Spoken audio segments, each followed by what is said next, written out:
Ya, bismillahirrahmanirrahim. Assalamualaikum warahmatullahi wabarakatuh.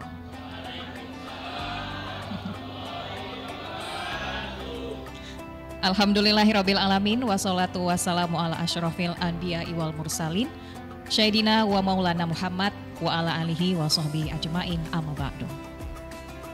Bapak dan Ibu, pertama-tama marilah sama-sama kita ucapkan puji dan syukur kita kepada Allah Subhanahu wa taala, Rabb pemilik alam semesta yang Maha Pengasih dan Maha Penyayang. Serta tentunya kita tidak lupa juga kita mengucapkan sholawat kepada Nabi Muhammad SAW. Semoga kita mendapatkan syafaatnya di hari akhirat kelak. Amin, amin, Allahumma amin. Bapak, Ibu, dan hadirin, selamat sore. Lemes kayaknya ya, padahal mau buka puasa loh. Selamat sore Bapak Ibu. Sore. Itu dia.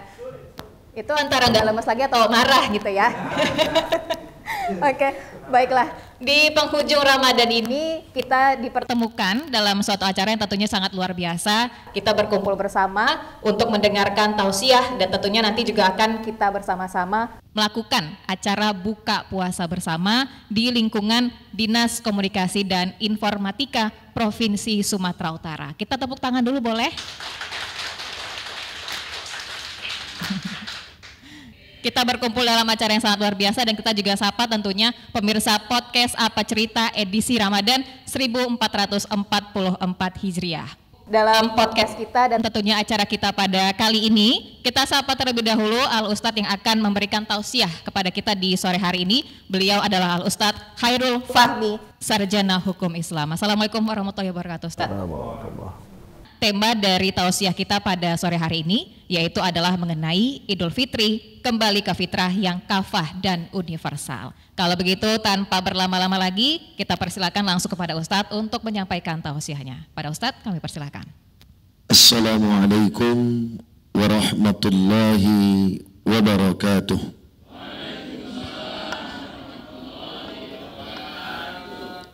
Bismillahirrahmanirrahim.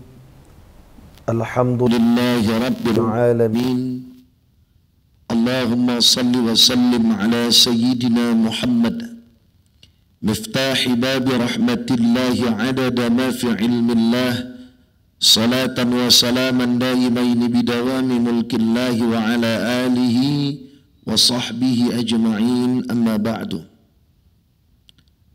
Keluarga besar Dinas Komunikasi dan Informatika Provinsi Sumatera Utara, ya alhamdulillah kita bisa bersama berkumpul di majelis ini. Moga kiranya Allah berikan kebaikan bagi kita semua di akhir-akhir daripada bulan Ramadan ini. Allah cucurkan rahmat, ampunan dan penyelamatan kepada kita untuk tidak masuk ke dalam neraka Allah Subhanahu wa taala, sehingga bahagia, mulia, selamat, naik derajat hidup kita dunia akhirat. Amin ya Allah ya Rabbal Alamin. Tugas terberat penceramah itu ialah ketika disuruh berceramah dalam kondisi lapar dan menceramahi orang-orang lapar. Itu berat itu. Berceramah dalam kondisi lapar dan berceramah di depan orang-orang lapar. Itu nggak akan nyambung itu. Tapi walaupun saya yakin ceramah saya sore ini nggak nyambung, tapi mudah-mudahan disambungkan Allah lah. Karena wajah-wajah kita ini udah pucat semua aku tengok dari tadi. Alhamdulillahnya kita berada di ruangan ini dan makanan di luar dari ruangan ini. Sempat tadi makanan tuh diletakkan di samping ini kok aku buyar. Aku buyar dan Bapak Ibu pun buyar menengok makanan tuh. Jadi tema besar yang diusung pada sore hari yang berbahagia ini tentang Idul Fitri. Makna dan hakikat sebenarnya daripada Idul Fitri itu sendiri. Berakhirnya Ramadan, maka akan muncullah satu bulan bernama Syawal yang memiliki urutan ke-10 daripada bulan-bulan yang ada dalam kalender Hijriah. Dan perpindahan Ramadan ke Syawal disebut dengan satu momen bernama Idul Fitri. Idul Fitri itu terambil daripada bahasa Arab, terdiri dari dua kalimat Aid wal Fitri. Eid dan fitri. Eid artinya kembali. Sedangkan fitri itu dalam sebuah karya monumental beliau bernama Membumikan Al-Quran. Makna fitri itu ada 3. Yang pertama, fitri itu maknanya adalah suci. Ketika disandingkan kalimat Idul Fitri, berarti ini adalah sinyalir kita disuruh untuk kembali kepada kesucian. Karena Ramadan adalah bulan spesial yang memang Allah ciptakan untuk melebur segala salah, melebur segala dosa, memaafkan segala kekhilafan yang diperbuat hamba-hamba Allah dalam menapaki kehidupan di dunia yang fana ini. Maka Ramadan itu menurut Syekh Zainuddin Al-Malibari dalam kitabnya Fathul Mu'in, asal katanya adalah romdo. Romdo itu artinya panas. Besi ketika dipanaskan akan luntur karatnya dan kotoran yang ada di besi itu. Maka karat dan kotoran yang ada pada diri manusia pada hakikatnya adalah dosa dan kesalahan. Pepatah Arab mengatakan al-insan mahallu khata' wa nisyan. Manusia itu tempat salah dan tempat lupa. Manusia yang terbaik bukanlah manusia yang tak pernah buat salah dalam menapaki hidup ini. Tapi manusia yang terbaik adalah manusia yang pernah berbuat salah, tapi dia cari jalan agar Allah memaafkan dan mengampuni segala dosa dan kesalahannya dalam menapaki hidup di dunia yang fana ini. Ada seorang ulama dari Sumatera Utara, Halak Mandailing, namanya Syekh Abdul Qadir bin Abdul Muttalib Al-Mandili, mengarang satu kitab di pelataran Masjidil Haram di masa beliau hidup. Karena beliau ini wafatnya di Makkah dan beliau merupakan satu di antara staf pengajar di Madrasah Salatiyah Makkah. Namanya Syekh Abdul Qadir bin Abdul Muttalib Al-Mandili. Beliau buat satu kitab bernama Penawar Hati. Beliau katakan dosa manusia itu beragam. Kalau laki-laki itu puncak dosanya di mata. Karena mata laki-laki itu mau lajang ataupun sudah menikah sama saja. Bahkan sudah menikah lebih parah. Saya ceramah keluar dari rumah melihat anak orang, teringat saya anak saya. Melihat pembawa acara tadi, lupa saya bini saya. Melihat istri orang, aman darah kita. Melihat istri sendiri kumat asam lambung kita. Biasa itu laki-laki. Kalau laki-laki pusat dosanya di mata. Perempuan kata Syekh Abdul Qadir bin Abdul Muttalib Al-Mandili pusat dosanya di mulut, matanya aman. Mulutnya na'udzubillahi min dzalik. Maka kata Nabi SAW, perempuan ketika Nabi pulang Isra Mi'raj banyak tercampak ke dalam neraka. Kenapa? Bukan karena ibadahnya. Kalau ibadah, lebih banyak ibadah ibu dibanding kami laki-laki. Kalau kita lihat di Sumatera Utara ini ada istilah perwiritan. Yang rajin wirid dari tingkat kelurahan di Medan ini. Tingkat lingkungan kelurahan, kecamatan, kabupaten, kota, sampai provinsi, itu perempuan. Dan wajib kalau omak-omak di Medan ini wirid pakai baju seragam.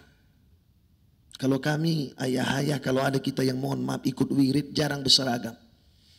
Kadang maaf cakap baju merek obat yang kita pakai yang wirid itu kan. Datang yang satu bodrek kan, di belakangnya nyusul Panadol kan. Belakangnya nutup pintu Oskadon, laki-laki itu. Kalau perempuan diperhatikannya dandanannya kalau wirid, luar biasa ibadah perempuan ini, luar biasa. Dia mohon maaf hari Senin pakai baju putih-putih dari ujung kepala sampai ujung kaki. Masuk mohon maaf Rabu kuning-kuning, sak giginya pun kuning matching. Masuk hari Jumat mohon maaf pengajian akbar kecamatan, ne odong-odong. Memang mama di Medan ini suka kalau pengajian ne odong-odong, walaupun ada kendaraan pribadinya. Berjejer di odong-odong itu baju hijau. Berjejer dari ujung kepala sampai mohon maaf kos kaki hijau semua. Berjejer di odong-odong kayak lontong dalam kukusan, berjejer.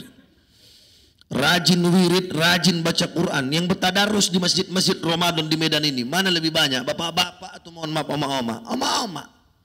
Luar biasa perempuan ini semangat mohon maaf beramal beribadah. Tapi semangatnya beramal beribadah, semangat itu pula lah mulutnya menceritakan orang lain. Dan yang wirid nih mohon maaf, yang namanya wirid itu berasal dari bahasa Arab wirdun, artinya apa? Rutinitas. Jadi memang yang namanya wirid itu mohon maaf itu aja perbuatan yang dilakukan kan? Baca takhtim, tahlil, doa, silaturahim, lontong. Takhtim, tahlil, doa, lontong. Kan itu yang wirid itu. Kadang bersiap wirid, mohon maaf, dah baca Quran banyak-banyak, duduk. Sempat dia menceritakan makanan yang dikasih ahli bait itu. Ini kadang Muhammad ini disitulah hebatnya. Jemek kali lontongnya. Ujungnya rasaku yang ku dapat ini. Tauconya pun ku tengok lebih banyak cabenya daripada rimbang. Udangnya pun kecil-kecil kali di tauco. Di ku tengok lagi yang pelit kali yang punya rumah ini. Bukan udang itu kata yang sebelahnya. Jadi apa kecepenya rupanya. Mulut. Aktif melakukan ibadah tapi tak bisa mengendalikan mulut. Maka kuranglah intensitas keimanan kita kepada Allah. Karena Imam Muhyiddin Yahya bin Syaraf An-Nawawi dalam kitabnya Arba'in An-Nawawiyah memaktubkan hadis Nabi. Man kana yu'minu billah wal yawmil akhir falyaqul khairan aw liyasmut. Siapa yang beriman kepada Allah dan hari akhir maka hendaklah bercakap-cakap yang baik saja. Kalau tak mampu diamlah. Kita lebih banyak bercakap daripada diam. Seharusnya lebih banyak diam kita daripada bercakap. Karena setiap perkataan yang tertutur dari mulut kita salah menyakiti hati orang lain, maka akan berakibat fatal dengan amal ibadah kita. Maka Ramadan hadir untuk menggugurkan segala dosa dan kesalahan itu. Dengan cara apa? Beramal, beribadah di Ramadan. Di dalam kitab Bulughul Maram karangan Al-Imam Ibnu Hajar Al-Asqalani dimaktubkan hadis Nabi. Man shoma Ramadana, siapa yang berpuasa di bulan Ramadan, imanan wa ihtisaban, dengan penuh iman dan perhitungan terhadap dirinya akan bahagia dunia maupun akhirat, ghufira lahu ma taqaddama min dzambih, maka Allah akan ampunkan dosanya yang telah lalu. Ada sandingan dari hadis ini. Pelengkapnya, man qama ramadhana imanan wa ihtisaban, siapa yang mendirikan malam-malam di bulan Ramadan dengan muatan amal ibadah mendekatkan diri kepada Allah dengan penuh iman dan perhitungan, ghufira lahu ma taqaddama min dzambih, maka Allah akan ampunkan dosanya yang telah lalu. Ternyata pagi, siang, petang dan malam di bulan Ramadan itu semua berisi ampunan dari Allah Subhanahu wa taala. Maka ulama menyebut Ramadan ini dengan sebutan Syahrul Maghfirah, bulan ampunan. Maka ketika Ramadan menyingsing dari kehidupan kita, terbitlah Syawal, maka Syawal itu adalah momen kita kembali kepada kesucian. Karena di Ramadan dosa dan kesalahan kita telah dimaafkan, diampuni Allah dengan banyaknya amal ibadah yang telah kita lakukan. Itu yang pertama. Yang kedua, makna fitri adalah agama yang benar. Ketika disanding kalimat Aid dan Fitri, Aidul Fitri, kita diingatkan untuk kembali kepada ajaran agama sesungguhnya.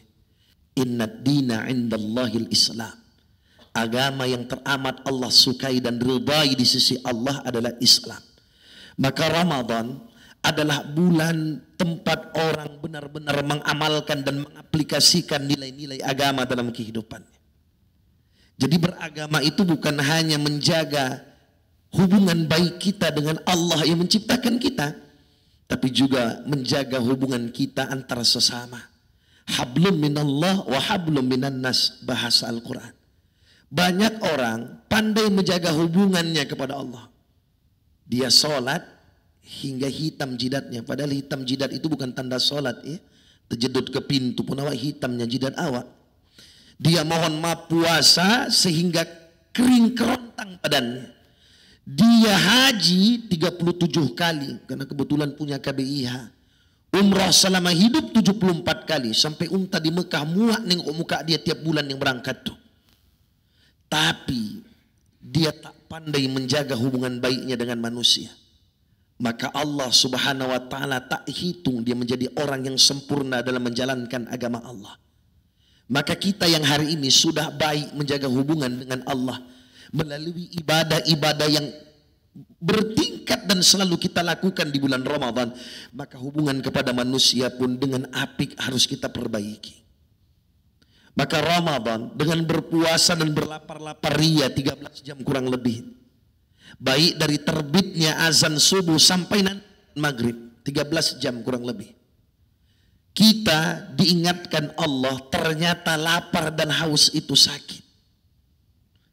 Saya agak curiga kalau ada orang puasa senyum aja, curiga saya. Bisa jadi tadi siang dia masuk warung yang kepala badannya nggak nampak, kakinya goyang-goyang minum teh manis dingin di dalam warung itu. Karena ibadah puasa Ramadan ini kita dituntut untuk berlapar-lapar ria, berhaus-haus ria 13 jam kurang lebih, agar kita tahu sakitnya yang tak punya itu. Maka satu amalan sunnah yang disunahkan Nabi SAW di bulan Ramadan, memperhatikan kondisi hidup orang yang mungkin lebih buruk dari kita. Memperhatikan kondisi orang yang mungkin hidupnya lebih buruk dari kita secara finansial. Maka perlengkap daripada ibadah puasa di ujung daripada Ramadan nanti, masuklah waktu wajib di malam takbiran untuk membayar zakat fitrah, atau yang kita kenal dengan nama zakat per kepala. Walaupun nanti masuk waktu zakat itu dari awal Ramadan sudah jaiz, boleh, sampai kepada akhir daripada puasa nanti. Malam takbiran sudah masuk 1 Syawal. Karena pergantian hari dalam kalender Qamariyah atau Hijriyah itu berdasarkan rotasi perputaran bulan. Jadi pergantiannya asar ke maghrib. Jadi kita tadi masuk 23 Ramadan, ini sudah 24 Ramadan. Maghrib nanti masuk 24 Ramadan. Pergantiannya asar ke maghrib, bukan pukul 00 WIB.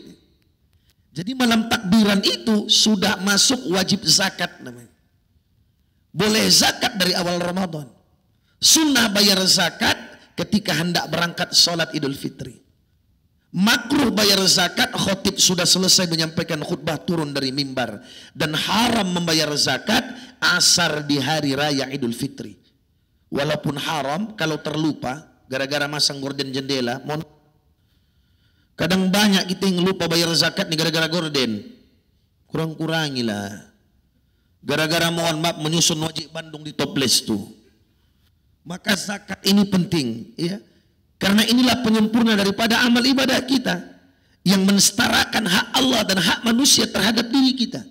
Karena tidak akan selamat orang yang hanya pandai memperbaiki hubungannya kepada Allah, tapi banyak insan dan hamba-hamba Allah yang dia lukai hatinya dengan perbuatan dan ucapannya. Maka Ramadan ini rajut hubungan kasih sayang di antara kita. Sunnah yang dilakukan Nabi SAW di setiap Ramadan apa? Berbagi makanan untuk orang. Dan saya buka rahasianya di sini. Ternyata sedekah yang paling baik itu bukan sedekah duit.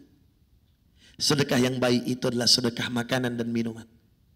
Ada satu kitab karangan seorang ulama besar, namanya Al-Habib Abdullah bin Adawi Al-Haddad. Nama kitabnya Nasaihud Diniyah wal Wasaya Imaniyah. Dimaktubkan hadis Nabi, man at'ama akhahu hatta yashbi'ahu. Ini pegang. Siapa yang sering ngasih makan orang sampai kenyang. Wasaqahu hatta yaruyahu. Sering ngasih minum orang sampai hilang dahaga orang yang minum. Aba'adahullah minan nari sab'ata khanadiq. Allah jauhkan kita dari 7 jurang neraka. Ma baina khandaqaini 500 amin. Jarak satu jurang ke jurang lain 500 tahun ditempuh berjalan di dunia ini. 7 jurang neraka Allah Ta'ala akan jauhkan kita sering ngasih makan dan minum orang. Ingat ini. Rajin-rajin ngasih makan orang. Khusus ada beberapa hari lagi penutup daripada Ramadan kita. Ya, jangan pelit-pelit dengan makanan. Nabi, para nabi, khususnya Nabi Muhammad, sedekahnya itu sering berbagi makanan dengan orang. Maka amalan para nabi itu suka ngasih makanan dan minuman sama orang lain. Termasuk Nabi Ibrahim. Dalam kitab Al-Isti'dad li Yaumil Mi'ad, Al-Imam Ibnu Hajar Al-Asqalani, beliau katakan Nabi Ibrahim itu dapat gelar Khalilullah. Kan itu gelar Nabi Ibrahim. Orang yang Allah sayang. Kenapa Allah sayang sama Nabi Ibrahim? Nabi Ibrahim jawab, wa ma ta'asyaitu wa ma taghaddaitu illa ma'ad dhaif. Aku enggak pernah makan sendiri. Selalu aku cari orang untuk mendampingi aku makan. Nabi Ibrahim. Jadi kalau ada orang, mohon maaf, di kantor nih suka makan-makan sendiri, beli makan siang sendiri, menyeruduk dia, mohon maaf, di balik tiang tuh untuk makan sendiri, nggak sayang Allah sama dia. Tengok-tengokan lah, sadar diri aja dah. Nggak akan pernah habis rezeki itu, mohon maaf, ketika berbagi. Alah, mulut Ustadz enak kali bercakap. Betulnya itu Ustaz. Kata Syekh Azhari Khalidi Aceh dalam kitab Qasasul Anbiya, kenal kita air Zam-Zam. Kita yang belum pernah berangkat haji dan umroh pasti minum air Zam-Zam. Apalagi yang sudah berangkat kan? Air Zam-Zam itu kan sejak masa Siti Hajar dan Nabi Ismail kecil. Belum genap 2 tahun umur Nabi Ismail sudah terbit mata air Zam-Zam sebagai bentuk sayang Allah kepada Ibunda Hajar. Begitu toh? Sampai sekarang Zam-Zam itu masih ada. Ratusan ribu tahun usianya. Kenapa kok awet? Ternyata ada, mohon maaf, selipan sejarah yang terlupa untuk kita ingat. Ketika terbit mata air Zam-Zam, datang suku Bani Jurhum yang berasal dari Yaman meminta kepada Hajar untuk dapat menikmati air Zam-Zam itu. Dan Hajar ingat betapa susahnya mencari-cari air. Maka air yang sudah terbit bernama Zam-Zam, dan yang menamai Zam-Zam ini bukan Allah, yang menamai Zam-Zam, air itu menjadi Zam-Zam itu Hajar. Ketika air itu terbit, dengan senangnya Hajar mengumpulkan dengan tangannya dan Hajar katakan, Zam-Zam ya ma Zam-Zam. Apa maknanya? Berkumpul hai air, berkumpul. Zam-Zam itu artinya berkumpul. Siti Hajar kasih itu air sama suku Bani Jurhum, dan akhirnya pemberian Siti Hajar kepada suku Bani Jurhum, air Zam-Zam tadi Allah awetkan sampai sekarang. Maka cara mengawetkan rezeki itu bagi-bagi, jangan telan sendiri. Makanya THR awak nggak awet, kenapa? Nggak mau bagi-bagi, bagi-bagi. Dan yang paling baik cara membaginya kasih makanan. Dan ingat, Nabi Ibrahim itu dalam kitab Qami'ut Tughyan karangan Syekh Muhammad Nawawi bin Umar Al-Bantani Al-Jawi, syarah daripada kitab Syu'abul Iman karangan Syekh Zainuddin Al-Malibari, apa dikatakan? Nabi Ibrahim itu sempat berdoa, ya Allah, izinkan aku walau sudah mati masuk ke dalam tanah liang kuburku tetap bisa bersedekah makanan sama orang. Nabi Ibrahim itu. Akhirnya malaikat menyebut Nabi Ibrahim abad dhaifan, bapak para tamu yang sering ngasih makan orang. Itu julukan Nabi Ibrahim. Allah kabulkankah doa Nabi Ibrahim? Allah kabulkan. Malaikat Jibril Allah suruh berangkat ke surga, ngambil sebatang kapur, diserahkan kepada Nabi Ibrahim. Sebatang kapur itu dibawa Nabi Ibrahim ke Jabal Qubis namanya, dihancurkan, dan angin membawa sebatang kapur yang hancur itu keliling dunia. Setiap benda yang dijatuhi sebatang kapur itu berubah rasanya menjadi asin. Maka kata Syekh Nawawi Banten, setiap orang yang makan asin, Nabi Ibrahim sedang bersedekah dengan dia. Maka orang yang paling banyak di Sumatera Utara ini disedekahi Nabi Ibrahim orang Mandeling. Karena orang Mandeling yang sering makan asin. Kalau orang Jawa jarang itu kena sedekah Nabi Ibrahim. Makanya agak bangga juga aku jadi orang Mandeling ini, sering disedekahi Nabi Ibrahim. Dengan sering makan asin. Maka Bapak Ibu saudara-saudariku yang dirahmati Allah Subhanahu wa taala, yang ketiga, makna fitri itu adalah kembali kepada asal kejadian. Fitri itu asal kejadian. Maka ketika digabung Idul Fitri, kembali kepada asal kejadian. Masuknya Syawal, maka kita akan bergembira. Semua orang akan bergembira. Orang yang tak pernah sholat pun sholat. Maka ada orang yang sholat itu kayak mahasiswa, semester ganjil Idul Fitri, semester genap Idul Adha, ada itu nanti. Tapi perlu mohon maaf, saya ingatkan ini, jangan mohon maaf gara-gara masak lemang menghangatkan sayur lontong nggak sholat subuh. Ini kadang lucu. Sholat subuh enggak, sholat raya telekung yang paling cantik di antara oci-oci yang ada di komplek itu. Coba bayangkan itu. Maka kalau bisa kita mohon maaf pagi sebelum subuh udah bangun. Sholat subuh kita di Idul Fitri itu. Karena apa kata Imam Al-Ghazali? Ini ingat. Khamsun layal. Di dalam kitab Mukasyafatul Qulub ada 5 malam la turaddu fihi dakwah yang tak Allah tolak doa di dalamnya. Maka yang jomblo-jomblo belum kawin 5 malam ni ingat, bercepat kawin. Yang 5 ini jomblo-jomblo, aku bukan nyindir, enggak, bilangkan. Yang 5. Yang pertama, Lailatu fi awali Rajab, malam 1 Rajab. Tandai nanti di kalender ya.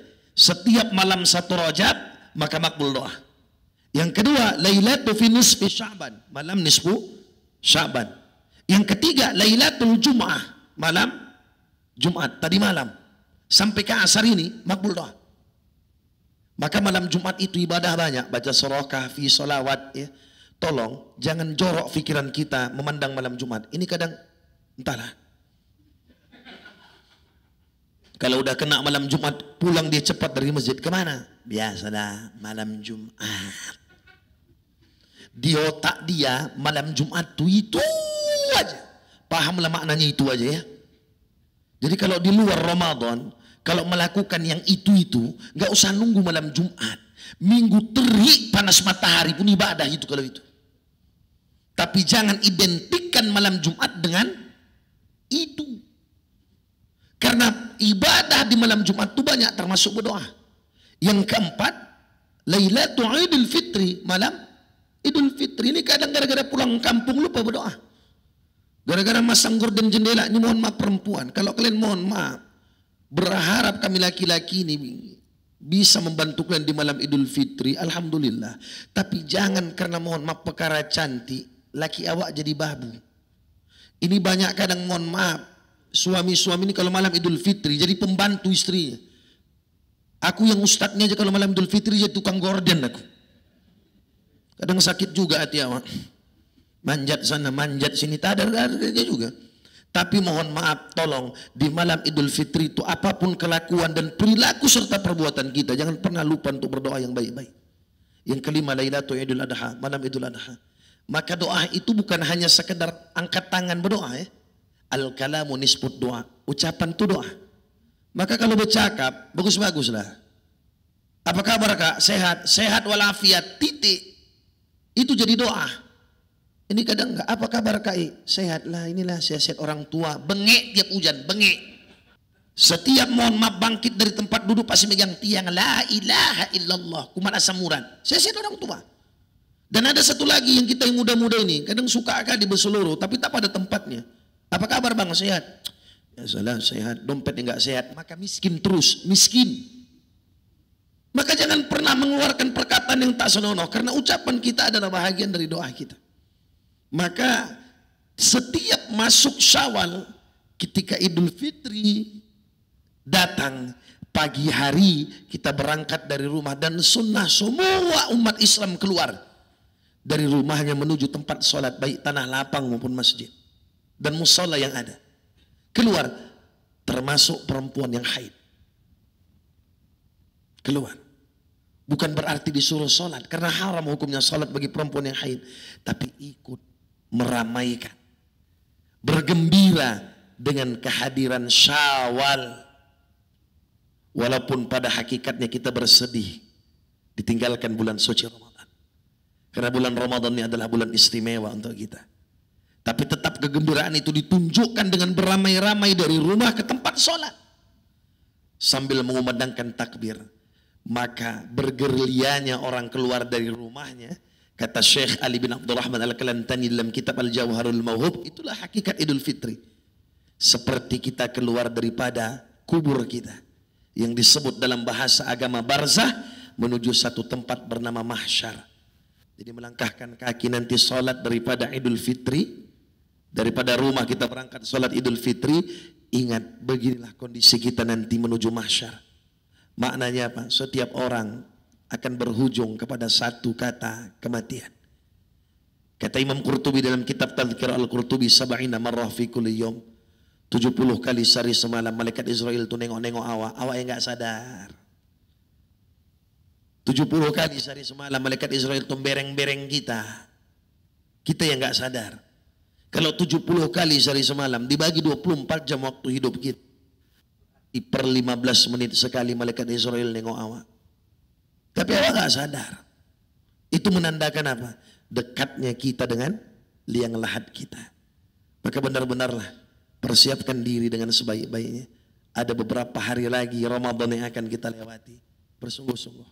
Yang belum bersungguh-sungguh, bersungguh-sungguhlah untuk masuk kepada Syawal nanti, agar kita suci dari dosa, agar kembali kita kepada agama yang benar, dan agar kita ingat betapa hidup di dunia ini singkat dan kita akan masuk nanti ke dalam liang lahat kita. Demikian mungkin yang dapat kami sampaikan. Wallahu fiqh. Assalamualaikum warahmatullahi wabarakatuh. Waalaikumsalam. Iya, kita sudah bersama-sama mendengar tausiah dari Ustadz Khairul Fahmi yang dimana tadi membahas mengenai Idul Fitri, kembali ke fitrah yang kafah dan juga universal. Nah, tadi sudah disampaikan ya Bapak Ibu inti dari bagaimana kemudian kita kembali ke kafah begitu ya.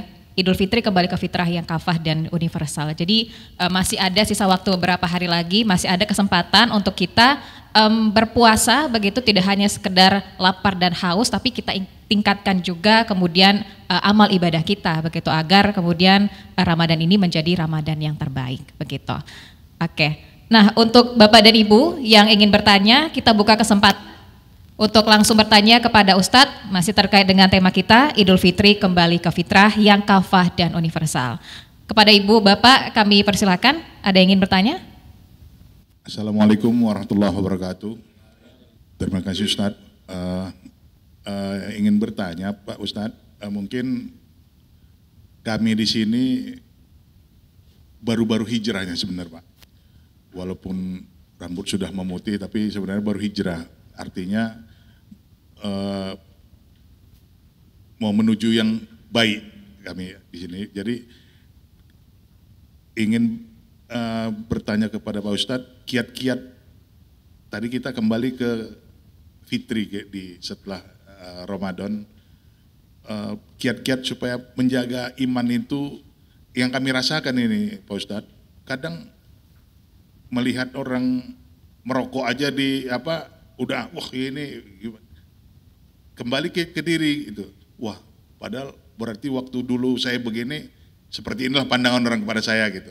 Nah, itu kan melihat orang gitu. Jadi kadang-kadang iman kita melihat itu emosi gitu kan. Nah, di lain waktu kita cuek gitu.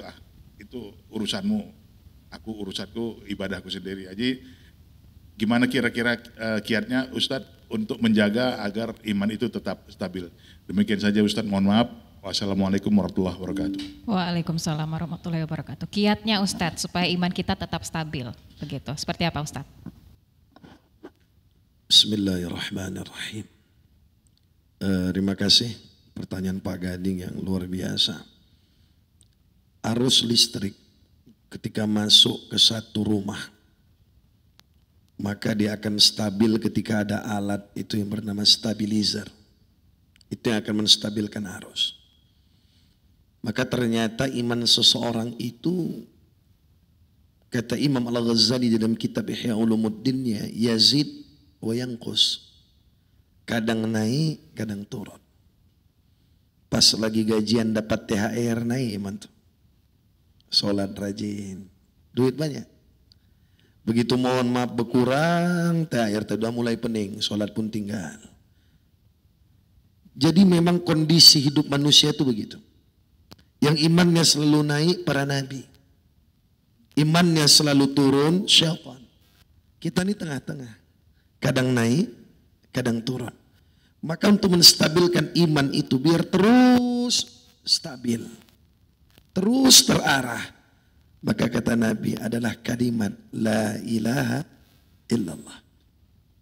Di dalam kitab Al-Jawharul Mawhub Munbahatul Qulub Syekh Ali bin Abdurrahman Al-Kalantani ada membahas hadis-hadis tentang fi fadaili bi kalimati la ilaha illallah, tentang keutamaan kalimat la ilaha illallah. Salah satu keutamaannya itu kalimat la ilaha illallah itu ketika selalu disebut maka akan dapat memberikan kestabilan terhadap iman kita. Karena orang yang ada di hatinya la ilaha illallah tak akan berani berbuat maksiat. Karena dia yakin dan percaya 24 jam dalam setiap hitungan detik perputaran hidup dia, Allah mengawasinya. Tak pernah luput dia daripada pengawasan Allah. Termasuk cara Allah mengawasi kita adalah surah Yasin ayat 65. Al-yawma nakhtimu ala afwahihim. Allah akan tutup mulut kita. Wa tukallimuna aydihim, berkata tangan kita, wa tashhadu arjuluhum, bersaksi kaki kita, bima kanu yaksibun, atas apa yang kita perbuat. Kenapa banyak iman orang tak stabil? Ketika Ramadan hijrah, keluar dari Ramadan tak hijrah lagi. Maka banyak, mohon maaf, orang di Ramadan ini muslim musiman. Banyak itu. Dia berjilbab Ramadan aja. Keluar Ramadan pirang lagi rambutnya. Maka mohon maaf, kok bisa begitu? Karena kalimat la ilaha illallah itu belum bersarang di hati dia. Kalau dia sadar Allah itu maha mengawasi dia, maka tak akan berani dia berbuat sesuatu yang mengangkangi dan melangkahi hak Allah dalam kehidupannya. Maka begini, Imam Al-Ghazali dalam kitab Mukasyafatul Qulub di bab Aidain, 2 hari raya, itu memaktubkan di setiap pagi Idul Fitri dan Idul Adha, fayubka iblis. Iblis itu menangis. Iblis itu panggilan, nama aslinya Azazil. Jadi kalau ada orang bertanya, siapa nama asli iblis itu? Azazil. Azazil. Azazil. Panggilannya iblis. Maka iblis itu menangis di setiap Idul Fitri. Kenapa? Karena melihat diampunkan dosa umat Nabi Muhammad sallallahu alaihi wasallam. Maka iblis menyeru di setiap masuk hari raya itu kepada seluruh bala tentaranya syaitan untuk menyerang umat Nabi Muhammad sallallahu alaihi wasallam bil ladzati wasyahawat. Dua ini yang terkadang membuat iman tak stabil, dan serangan iblis itu di situ, ladzat wasyahawat, merasakan terlalu lezat dunia ini sehingga mohon maaf tak peduli lagi halal haram, bergabung jadi satu, dan syubhat, syahwat, hal-hal yang menaikkan nafsu dan birahi kita, baik itu kepada lawan jenis ataupun kepada harta benda yang ada di dunia ini.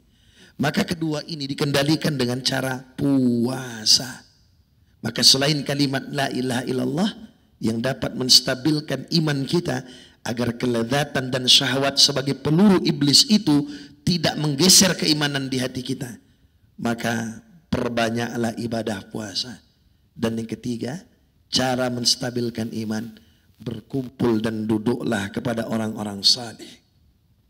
Dalam kitab Al-Bayan, syarah daripada Arba'in An-Nawawiyah, Syekh Abu Bakar Al-Qaf katakan, salah satu di antara obat yang dapat membersihkan hati dari karat-karat dan dosa serta salah adalah majalis satu salihin, berkumpul dengan majelis orang-orang saleh, duduk dengan orang-orang baik, duduk di tempat-tempat yang baik. Memang duduk di tempat yang baik ini tak sama dengan duduk di tempat yang buruk lezatnya. Ini mendengarkan ceramah nih, dari tadi banyak yang menahan nguap. 10 menit kalau dituruti menguap baru cakap usah. Pas. Tapi kalau menonton Manchester City, tak ada ngantuknya, terbelangak kayak tampah mata waktu. Kenapa mohon maaf kok bisa begitu? Setiap majelis-majelis baik itu serangan syaitan itu jauh lebih luar biasa. Maka Pak Gading kalau mau mohon maaf terus stabil keimanan, duduk dengan orang-orang baik, duduk dengan orang-orang saleh, perbanyak mengaji. Mengaji agama itu kewajiban. Mengaji agama itu kewajiban. Jadi jangan kita mohon maaf hanya manfaatkan mengaji via YouTube saja, karena habis paket, habis pengajian kita. Tapi paling tidak dalam seminggu di tengah aktivitas dan ragam kegiatan Bapak Ibu, pilihlah satu di antara banyak majelis ilmu yang ada di Medan ini. Mungkin di tempat tinggal kita banyak majelis ilmu. Kalau kami di Tembung itu banyak majelis ilmu. Tiap hari kalau mau mengaji ada aja guru yang buka pintu untuk mengajar murid-muridnya mengaji agama. Maka mengaji agama ini kewajiban. Dengan mengaji, insya Allah stabillah keimanan kita di setiap saat dalam menapaki hidup. Mungkin itu sajalah tiga kiat untuk menstabilkan iman. Wallahu a'lam. Baik, terima kasih Ustadz. Pak Gading gimana Pak Gading? Sudah jelas ya Pak Gading? Oke, baik. Ada lagi Bapak Ibu yang ingin bertanya dari ibu-ibunya mungkin? Oke. Assalamualaikum warahmatullahi wabarakatuh. Nama saya Riki Sulastomo Pak Ustadz. Saya mau tanya tentang hukum zakat ini Ustadz. Karena setelah saya tergelitik gitu hati ingin menanyakan ini dan belum menemukan jawaban yang benar-benar memuaskan saya seperti itu. apa hukumnya untuk zakat yang dibayar oleh istri gitu, karena suaminya mungkin tidak berpenghasilan seperti itu atau penghasilan tidak cukup gitu. Dan yang kedua, apa hukumnya membayar zakat lewat hutang? Itu aja Ustaz. Terima kasih. Assalamualaikum warahmatullahi wabarakatuh. Syekh Arsad Al-Banjari di dalam kitabnya Sabilal Muhtadin membahas dan mengupas tuntas tentang zakat ini, termasuk zakat fitrah ya, karena konteks pertanyaan abang tadi tentang zakat fitrah. Ketika ada suami istri, istrinya bekerja di Kominfo Sumut, lakinya pengangguran, istrinya ada duitnya, suaminya tak ada duitnya, maka siapa yang berhak berzakat? Ya istrinya.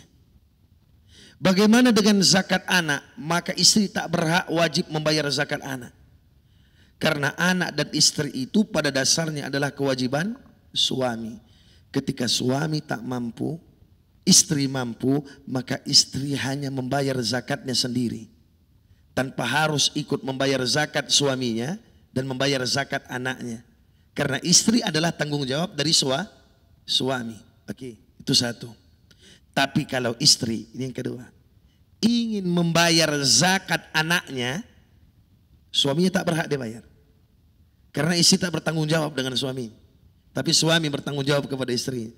Tapi dia bantulah, biar enggak berat kali lakiku ini. Ku bantulah membayar zakat anakku yang 2 orang itu. Dibantunya lah bayar zakat anaknya. Maka terhitung pahala sedekah kepada istrinya karena membantu suaminya untuk membayar zakat anaknya. Kebetulan orang tumpat di rumah, suaminya, dia, anak 2. Si istri tadi membayar zakatnya sendiri boleh tanpa mempedulikan anaknya sebagai tanggungannya dan suaminya, karena dia pada dasarnya ditanggung oleh suaminya. Yang kedua tadi, dia membayarkan zakat anaknya, maka mohon maaf dihitung pahala sedekah dan teramat baik untuk dia. Teramat baik karena dia meringankan beban suaminya. Berarti dia bayar zakat dirinya dan anaknya 2. Ini contoh ya. Berarti berapa 3. Dan dia bayarkan itu untuk lakinya. Bolehkah? Boleh. Suami boleh menerima zakat dari istrinya. Yang tak boleh istri menerima zakat dari suami, karena istri adalah tanggung jawab. Tapi istri boleh ngasih zakat sama lakinya. Misal mohon maaf, ada laki ibu yang pengangguran, ibu beli beras mohon maaf di kedai, bang, zakatku tahun ini sama kau, zakatku. Bolehkah? Boleh. Boleh. Jadi kalau ada mohon maaf laki awak pengangguran, pas banyak duit awak, sedekahilah, sedekahi. Sedekah. Boleh. Tapi kalau kami memberi nafkah kepada istri, namanya nafkah. Walau hitungannya seperti sedekah, tapi namanya nafkah. Tapi kalau istri memberikan kepada suaminya yang pengangguran, namanya sedekah. Dan bolehkah istri berzakat kepada suaminya? Boleh. Pintar pula ibu tuh, lakiku pengangguran, aku mau bayar zakatku dan anakku, biar beras ini gak kemana-mana, aku juga yang makan, lakiku aja nerima. Akal-akalan ekonominya tinggi, jadi berputar ke situ-situ aja. Boleh kak? Boleh. Tak jadi masalah kayak itu, tak jadi masalah. Itu satu. Yang kedua tadi apa pertanyaan? Bagaimana mohon maaf zakat dengan berhutang? Dalam kitab Taqriratus Sadidah ada 8 asnaf yang berhak mendapat zakat.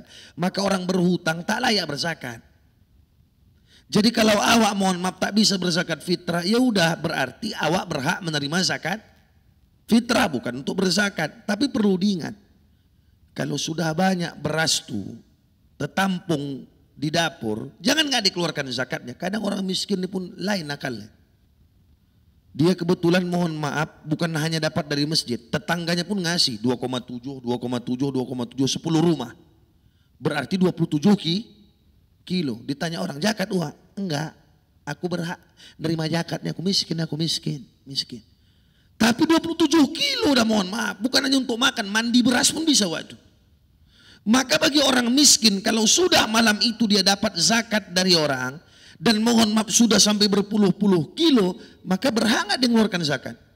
Berhak. Jadi jangan Bagaimana sementara awak nerima zakat enggak zakat? Zakat wah enggak, aku nerima zakat kok. Satu. Yang kedua di antara 8 asnaf tadi fakir, miskin, gharim, sabil, termasuk orang yang punya hutang piutang.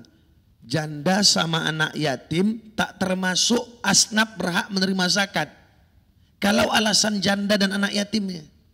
Karena janda dan anak yatim itu adalah tanggung jawab umat Islam. Maka menyedekahi janda dan anak yatim sama pahalanya. Jadi bapak-bapak kalau aku tanya, menyedekahi janda sama anak yatim itu sama pahalanya. Mana kita pilih? Menyedekahi janda atau anak yatim? Iya. Jadi janda dan anak yatim itu tidak menjadi alasan berhak dapat zakat kalau hanya alasan janda dan yatimnya. Tapi alasan fakir dan miskinnya. Bagaimana fakir dan miskin ini? Saya buka sedikit. Fakir itu adalah orang yang tidak memiliki pekerjaan, itu fakir. Atau punya pekerjaan tapi hasil daripada imprah pekerjaannya tidak mencukupi setengah dari kebutuhannya. Contoh, kebutuhan dia dan keluarganya 100.000 sehari. Setengah dari 100.000 berapa? 50.000. Dia kerja, tapi gajinya 30.000 sehari. Berarti ini digolongkan fakir. Karena hasil pekerjaannya tidak menutupi setengah kebutuhannya. Kalau miskin, itu agak lebih enak dari fakir. Miskin itu dia dapat gaji atau penghasilan dari pekerjaannya lebih dari setengah kebutuhannya. 100.000 kebutuhannya sehari, setengahnya 50.000. Dia bergaji 70.000 sehari. Tapi tak sampai lengkap. Berarti ini dikategorikan miskin. Jadi carinya gitu aja. Jadi kalau ada orang mohon maaf berhutang dengan zakat tak dibenarkan. Maka misal ada orang mohon maaf terkena 2 hal. Zakat wajib toh? Wajib. Zakat fitrah wajib. Hutang wajib enggak? Ketika dia mau bayar zakat, yang hutang datang. Bayarlah. Stres sudah. Besok pulang kampung enggak ada duit. Kalau dibelikannya beras ini, bayar zakat fitrah, utangnya tak terbayar. Maka yang mana didahulukan? Hutang. Hutang didahulukan dulu. Baru bayar zakat. Karena memang itu sangkut paut dengan manusia. Kalau zakat ini kan hubungan kita dengan Allah, melibatkan manusia. Sebagai wadahnya untuk kita berbakti kepada Allah dengan berzakat tadi. Maka pesan saya cuma satu lah. Orang berhutang itu bukan karena hidup. Orang berhutang karena gaya hidup. Gaya hidup awak yang berhutang. Maka kalau mohon maaf, kereta knalpot berasap itulah kereta awak, itu aja lah pakai. Tahu sudah cicil-cicil. Tak tekunya awak daging air raya tuh gara-gara mikirkan cicilan Vario tuh. Maka ini penting. Harus mohon maaf betul-betul kita ilhami. Jadi kalau orang yang berhutang tak berhak bayar zakat, tapi mendapatkan zakat. Dan kalau sudah mendapatkan zakat, kalau memang sudah mohon maaf cukup untuk dirinya, maka dia berhak juga membayar zakat dengan beri orang kepadanya. Wallahu a'lam. Ada lagi yang ingin bertanya, Bapak Ibu? Assalamualaikum warahmatullahi wabarakatuh. Tadi Pak Ustadz ada bilang Idul Fitri kembali ke Fitri Pak Ustadz. Apa kasih sayang Allah Pak Ustadz kepada orang yang tidak bermaaf-maafan, sementara dia udah tidak bercakapan sudah hampir setahun gitu Pak Ustadz. Terima kasih Pak Ustadz. Assalamualaikum warahmatullahi wabarakatuh. Di dalam kitab Riyadhus Salihin karangan Al-Imam Muhyiddin Yahya bin Sharaf An-Nawawi, akrab disapa dengan Imam Nawawi, juru bicara mazhab Syafi'i, memaktubkan hadis Nabi SAW. Nabi ketika duduk dengan sahabat, Nabi SAW bertanya, Atadruna mal muflis? Muflis. Kalau mukhlis orang ikhlas. Mukhlis orang ikhlas, sifatnya khalis, ikhlas. Ini muflis. Apakah kau tahu siapa yang bangkrut? Muflis itu bangkrut. Maka kalau ngasih nama anak hati-hati ya. Kalau mukhlis pakai kha, mukhlis mim kha lam sad, mukhlis artinya ikhlas. Kalau mim fa lam sin, muflis bangkrut. Kita orang Medan ini suka kali kadang ngasih nama bahasa Arab berbalik-balik. Ada istri Nabi namanya Ramlah, Ramim lam tamarbutoh, Ramlah. Panggilannya Ummu Habibah, anak Abu Sufyan dan Hindun. Sampai ke Medan berubah, isi gewarmu Ramlah. Padahal aslinya Ramlah. Ada nama, mohon maaf, abang daripada King Salman, Raja Salman dulu, kawannya Soekarno, namanya Faisal. Raja Faisal, Fayasadlam. Sampai ke Medan Faisal. Panggilannya Faisal, sakit pada Pak. Padahal secara bahasa Arab Faisal, Fayasadlam.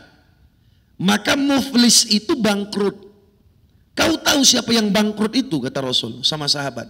Malla dirham wala mata. Orang yang tak punya duit, tak punya harta. Rasul bilang lah, bukan. Orang yang bangkrut itu adalah orang yang datang kepada Allah bisalatin kamilah. Pahala salatnya sempurna, puasanya sempurna, hajinya mabrurah, umrahnya makbulah, luar biasa sedekahnya, peduli kepada orang miskin luar biasa. Tapi ada orang yang haknya belum dia kembalikan, mengambil hak orang tanpa seizin yang punya. Ada perasaan orang yang tersakiti karena perbuatan dan ucapan dia yang menyelekit di hati orang. Sampai mati dia belum sempat minta maaf. Ternyata orang yang bermasalah dengan dia di dunia ini tak mau tinggal diam. Di dunia dia kalah. Di akhirat dia punya Allah yang maha adil. Maka Allah akan adili perkara itu ketika ada orang menuntut kepada kita. Bagaimana caranya? Allah akan panggil orang yang Allah senang dengan amal ibadahnya karena dia hamba Allah. Selangkah lagi dia menuju surga, Allah panggil mundur ke belakang. Akan dia pertanggungjawabkan apa yang telah dia perbuat kepada saudaranya tadi. Dengan amal ibadah yang dia perbuat diserahkan kepada orang. Habislah. Maka dibilang bangkrut. Awalnya masuk surga, akhirnya masuk neraka. Kalau satu orang lumayan, ini satu kecamatan, selesai kalau itu. Selesai. Maka hal yang paling mohon maaf harus kita perbuat hari ini bagaimana saling memaafkan. Maka kenapa adat orang-orang tua kita dulu, walau nanti ada yang tak sepakat dengan ini, tapi mohon saya jelaskan biar kita mengerti. Sehabis sholat kita salam-salaman. Kenapa sehabis sholat salam-salaman? Ini mohon maaf untuk memberikan respon saling memaafkan satu dengan yang lain. Maka coba indahnya sholat itu. Dimulai dengan takbir, diakhiri dengan salam. Takbir itu hubungan baik dengan Allah. Salam itu memberi keselamatan. Jadi kalau ada orang sholat, orang lain gak selamat sama dia, itu belum sholat. Jadi orang yang sholat itu punya karakter apa? Salam, salimin. Dia orang yang selamat dan menyelamatkan orang lain yang ada di sekitarnya. Dari kejahatan dirinya, baik perbuatan maupun ucapannya. Jadi bagaimana Ustaz? Hari raya datang kita Ustaz bersilaturahim. Silaturahim itu kan artinya menyambung kasih sayang. Jadi silaturahim itu, ini kita silaturahim ini. Ini silaturahim. Tapi ini silaturahim tingkat rendah. Karena nggak ada kita yang selek. Ada silaturahim tingkat tinggi. Kita datang ke tempat orang yang nggak mau kita datangi. Asal nengok awak, buang ludah dia yang banyak kali dahaknya nengok awak. Minggu kedua jumpa buang muka, di minggu ketiga buang badan kayak kiper dan awak. Cobalah bayangkan itu. Ini silaturahim tingkat tinggi. Maka kalau ada orang yang bisa mohon maaf melakukan itu, silaturahimnya luar biasa itu. Itulah silaturahim sesungguhnya. Maka kalau kita sudah datang Ustaz, tahunya kita salah Ustaz. Namanya kayak kata Pak Gading tadi, baru-baru tobat. Wajarlah kadang nyeletuk mulut awak, mohon maaf agak-agak sedikit nyinggung. Teripet awak mohon maaf, sadar awak salah, awak datang itu udah sakit hati, minta maaf kita, betul-betul minta maaf. Awak bawakan lagi bolu waman dan 4 kotak sama dia, tanda minta maaf awak. Itu pun tak diterimanya. Maaf awak bolu wamandannya diambilnya. Maaf awak mohon maaf yang gak diterimanya. Jadi bagaimana ini Ustaz? Pertanggungjawaban dia lah nanti di hadapan Allah karena kita sudah meminta maaf. Maka mana yang paling luar biasa beratnya? Minta maaf atau memaafkan? Memaafkan. Maka orang yang punya karakter afu, kan ada sifat Allah, kan al-afu, maha memaafkan. Orang yang punya sifat ini berarti sudah dekatlah hubungannya dengan Allah. Jadi orang yang paling baik adalah orang yang bisa memaafkan kesalahan orang lain yang ada di sekitar. Tapi yang namanya memaafkan jangan diungkit-ungkit lagi. Kadang mau hari raya kita kan saling memaafkan kan sama suami. Maafkannahu kata lakinya. Iya bang, ku maafkan. Tapi jangan bang ulangi lagi ya. Ini mulai ke depan nanti uang belanja naikkan. Itu belum maafkan itu. Maafkan itu jangan lagi ingat-ingat masa lalu. Maafkan itu jangan lagi ingat-ingat masa lalu. Betul-betul mohon maaf kalau mau memaafkan ikhlas hati. Tapi memang memaafkan itu berat. Karena Nabi sendiri menghadapi orang yang mengkelebeti tubuh pamannya Hamzah namanya Hindun. Yang akhirnya jadi mertua Nabi. Itu Nabi memaafkan Hindun sudah. Tapi menengok wajah Hindun beberapa lama Nabi tak kuasa melihat. Karena masih tertumpang rasa sedih di hati Nabi. Dengan kematian pamannya Hamzah yang cukup tragis. Jadi saling memaafkanlah kita satu dengan yang lain. Maka ada bahasa orang dulu yang indah. Halalkan ya. Apa salahku halalkan, maknanya apa maafkan. InsyaAllah mudah-mudahan berkah. Wallahu a'lam. Terima kasih untuk Bapak dan Ibu yang sudah bertanya ya di tausiah bersama dengan Ustadz tadi.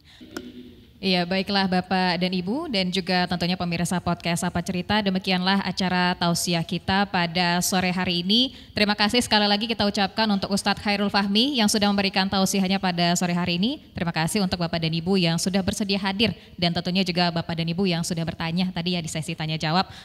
Kita akhiri sampai di sini Bapak dan Ibu, terima kasih, mudah-mudahan Ramadan tahun ini menjadi Ramadan yang terbaik untuk kita dan kita benar-benar kembali ke fitrah menjadi sebaik-baiknya umat Allah. Amin, amin, Allahumma amin. Terakhir saya pamit undur diri, wabillahi taufiq wal hidayah, wassalamualaikum warahmatullahi wabarakatuh.